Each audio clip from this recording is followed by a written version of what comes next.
New world order. A new world order. Has a new world order. Of a new international order. A new world order. Of our new order. For a new world order. World order. Build a new world order. Really a new world order. Of a new world order. Talking about a new world order. The new. ये तो थी काफ़ी पुरानी और political speeches, लेकिन अगर आज के दौर को हम देखते हैं तो हमें एक बड़ी सी इमारत की तरह न्यू वर्ल्ड ऑर्डर हमारे सामने नज़र आता है।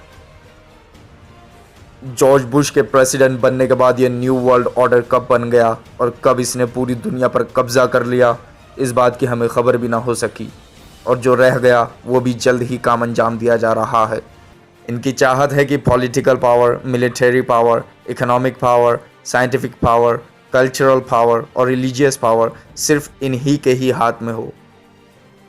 इसका मकसद और कुछ नहीं इसके सिवा कि पूरी दुनिया में सिर्फ एक ही लीडर हो। इनका दूसरा मकसद यह है कि पूरी दुनिया में सिर्फ एक ही गवर्नमेंट हो, यानी वन वर्ल्ड गवर्नमेंट हो। और अब इनका तीसरा मकसद है वन वर्ल्ड रिलीजन, पूरी दुनिया में सिर्फ एक रिलीजन होना।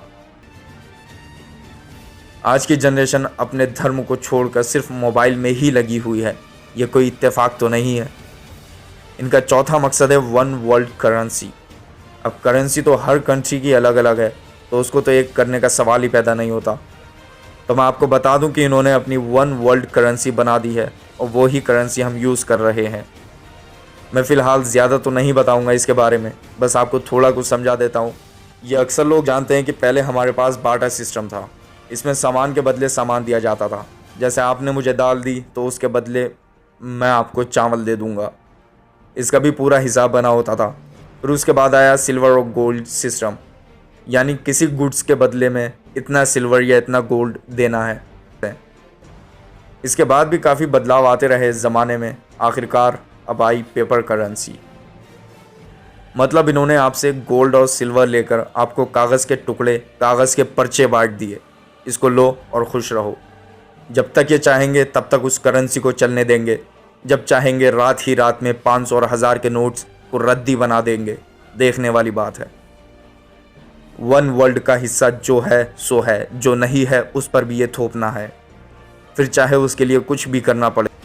रैल्फ एपर्सन द्वारा 1989 में लिखी गई ये किताब द न्यू वर्ल्ड ऑर्डर के अंदर साफ अल्फाजों में लिखा है, न्यू वर्ल्ड ऑर्डर में कुछ इस तरह के बदलाव होंगे, जैसे होमोसेक्सुअल मैरिजेस लीगल हो जाएंगी, पेरेंट्स को बच्चों पर कोई हक नहीं होगा, सारी औरतें एम्प्लॉयड होंगी, किसी भी औरत को होम मेकर की तरह नहीं रखा जाएगा, डाइवोर्स बहुत ही आसान बना दिया जाएगा, किसी प्रॉपर्टी पर अगर किसी बंदे का हक होगा तो वो गैर कानूनी घोषित कर दी जाएगी, यानी सारी ज़मीन गवर्नमेंट की होगी, सारे धर्म गैर कानूनी घोषित कर दिए जाएंगे, धर्म के मानने वालों को बंदी बना लिया जाएगा, अब सिर्फ एक नया धर्म होगा, इंसान की और उसके दिमाग की पूजा होगी, सारे लोगों को ये नया धर्म मानना पड़ेगा, गवर्नमेंट प्रोडक्शन ही सारे फैक्टर्स की ओनर होगी।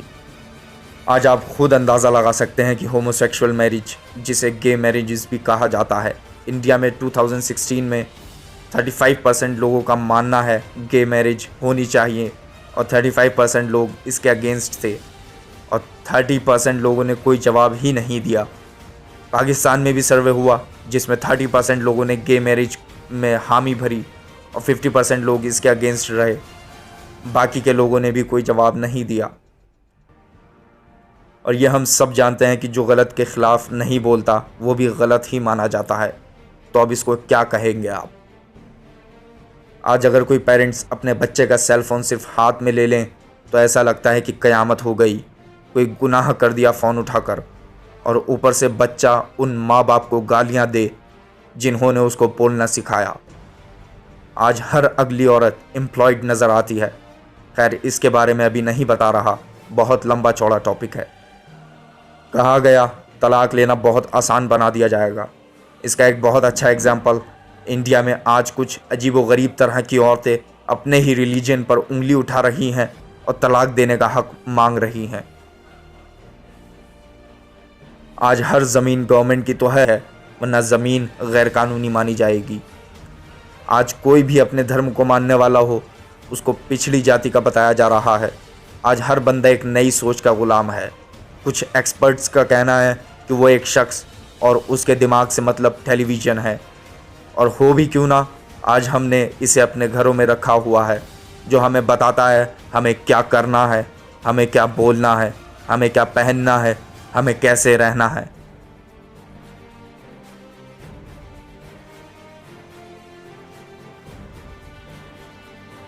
क्या अब ये न्यू वर्ल्ड ऑर्डर हमारे दिमाग में आलीशान महल के ख्वाब की तरह नहीं है? क्या अब भी इस बात में कोई शक है कि हम आज़ाद लोग हैं? ये है न्यू वर्ल्ड ऑर्डर, जो अब धीरे धीरे हमारे देश में, हमारे स्टेट में, हमारे शहर में, यहाँ तक कि हमारे घरों में आता जा रहा है। वक्त सोने का नहीं है, उठकर कुछ काम करने का है। इसके खिलाफ अगर बोल नहीं सकते तो कम से कम इसके विक्टिम तो मत बनो। फ़िलहाल आज के लिए इतना ही। अब मैं मिलता हूँ अपनी नेक्स्ट वीडियो में। तब तक के लिए सोचें, समझें और अपना ख्याल रखें, और वीडियो को शेयर करना ना भूलें।